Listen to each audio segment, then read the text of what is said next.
Hi friends, कैसे हैं आप लोग। आज मैं आपको क्लास 10 का ट्रिगोनोमेट्री चैप्टर जो मैथमेटिक्स का चैप्टर नंबर 8 है उसके एक्सरसाइज के क्वेश्चंस कराने जा रहा हूं। एक्सरसाइज 8.1 का फर्स्ट क्वेश्चन जो पेज नंबर 121 पर एनसीईआरटी में है, इस क्वेश्चन को मैं आपके सामने सॉल्व करने जा रहा हूं।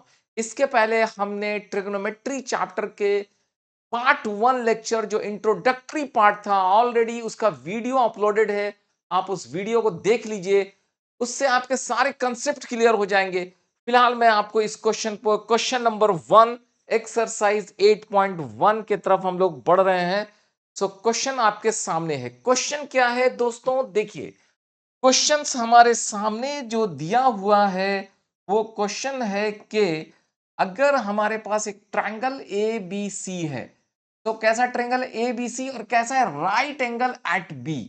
बी पर उसका राइट एंगल है, यानी कि अगर हम लोग एक ऐसा ट्रायंगल अपने सामने बना लें, लाइक समथिंग लाइक दिस, एक ऐसा ट्रायंगल बना लें, यहां पे हम लोग लिख देते हैं ए, यहां पे लिख देते हैं हम लोग बी, और यहां पे हम लोग लिख देते हैं सी। ये बी पर राइट एंगल है, यानी बी पर 90 डिग्री है।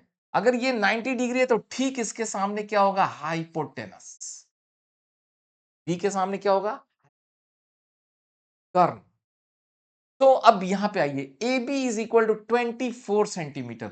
ए बी का वैल्यू 24 सेंटीमीटर दिया हुआ है, and B C is equal to 7 centimeter. तो 7 सेंटीमीटर हम लोग लिख देते हैं।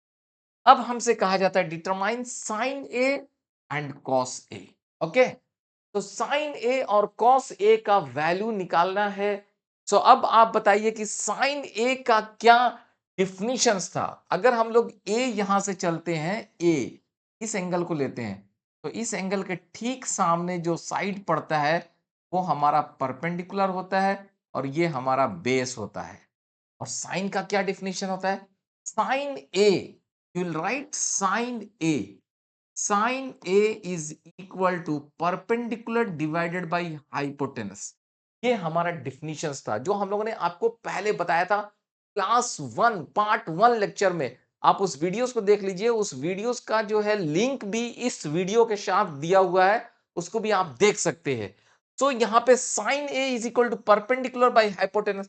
परपेंडिकुलर इज 7, हाइपोटेनस आपका हाइपोटेनस ऑलरेडी। अब यहाँ क्वेश्चन ये उठता है कि हाइपोटेनस क्या है भाई, हमारा कर्ण क्या है, हाइपोटेनस।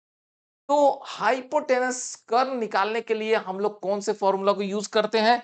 अगर आपको याद है तो ठीक है, नहीं याद है तो आप बताइए कि याद कीजिए कौन सा फॉर्मूला, कौन सा formula, Pythagoras theorem. Pythagoras theorem, using Pythagoras theorem, using Pythagoras theorem, Pythagoras गोरस थ्योरम। इस थ्योरम को यूज करते हुए हम लोग क्या लिख सकते हैं, हम लोग इस थ्योरम को यूज करते हुए लिख सकते हैं हाइपोटेनस का square is equal to perpendicular square plus base square. तो इस तरह से ये हाइपोटेनस का square is equal to perpendicular square plus base square, यानी कि परपेंडिकुलर का स्क्वायर का मतलब 7 का स्क्वायर, एंड बेस का स्क्वायर मतलब 24 का स्क्वायर, यानी कि this is 49 plus 476। No no no no no no no no, 24 into 24, it is not this one, it is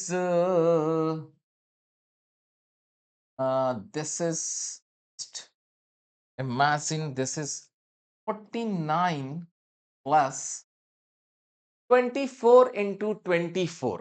Okay, so 576. 576.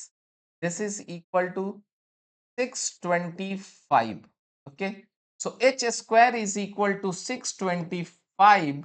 Your h is equal to under root 625, that is 25. This comes out to be 25 centimetre. So इस तरह से हम लोग यहां पे रखेंगे, perpendicular हमारा 7 divided by 25। This is our answer for this part, this part sin A। अब आइए, अब आप cos A की तरफ चलते हैं। तो cos A क्या हो जाएगा, cos A is equal to base divided by hypotenuse. जब ये एंगल हम लोग लेंगे तो उसके सामने ये परपेंडिकुलर ये बेस है। So base is 24 divided by 25। This is your answer for this part. Okay, अब हमको निकालना है साइन सी और कॉस सी। तो साइन सी और कॉस सी को कैसे निकालेंगे, इसके लिए अब हम आपको क्या करते हैं, लेट्स सी, हम लोग इसको ऐसे निकालेंगे। Let's see this one. Okay, तो मैं इसी चीज को यहां पे रखता हूं आपके विजुअलाइजेशंस के लिए। ओके, और फिर मैं लिखना शुरू करता हूं। इसी ट्रायंगल को फिर से देखने की कोशिश कीजिए। ओहो भाई, ये यहां रुक जाओ रुक जाओ रुक जाओ। गो। बस ये, और ज्यादा दूर मत जाना। तो नाउ कम अगेन, इस ट्रायंगल को फिर से मैं ड्रॉ करता हूं आपके सामने। Same triangle, okay, A B and, okay, B angle is your 90 degree. This is hypotenuse, and this time we are talking about with the respect to C. With respect to C, with respect to angle C. Angle C के respect में अगर बात करते हैं, इसके सामने वाला हमारा परपेंडिकुलर कहलाता है, ये बेस कहलाता है। तो अगर जिस समय हम लोग साइन सी की बात करेंगे, तो sine C is equal to perpendicular divided by hypotenuse. And perpendicular कितना है हमारा, इस केस में ये 24 दिया हुआ है, 24 सेंटीमीटर, और ये 7 सेंटीमीटर दिया हुआ है। तो इस केस में क्या हो जाएगा, this is 24 by, this is 25, ये बदलने वाला नहीं है, 25। And cos C, cos c is equal to base divided by hypotenuse।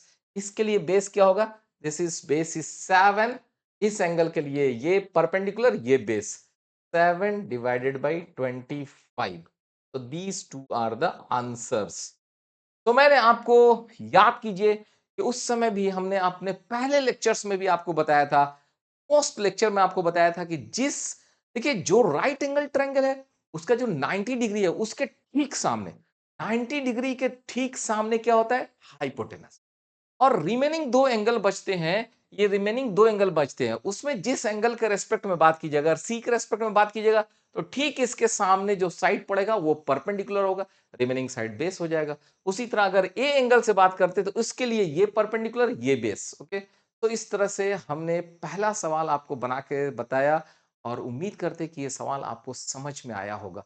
अगर समझ में आया ठीक है, नहीं समझ में आया तो फिर से आप खुद ही इस सवाल को बनाइए, थ्योरी को देखिए, पुराने वाले वीडियो को जाकर देखिए, आपके कंसेप्ट क्लियर होंगे। अगेन हम लोग दूसरे सवाल में मिलेंगे नेक्स्ट वीडियो में। ओके, तब तक आप इस सवाल पे प्रैक्टिस कीजिए। थैंक यू दोस्तों।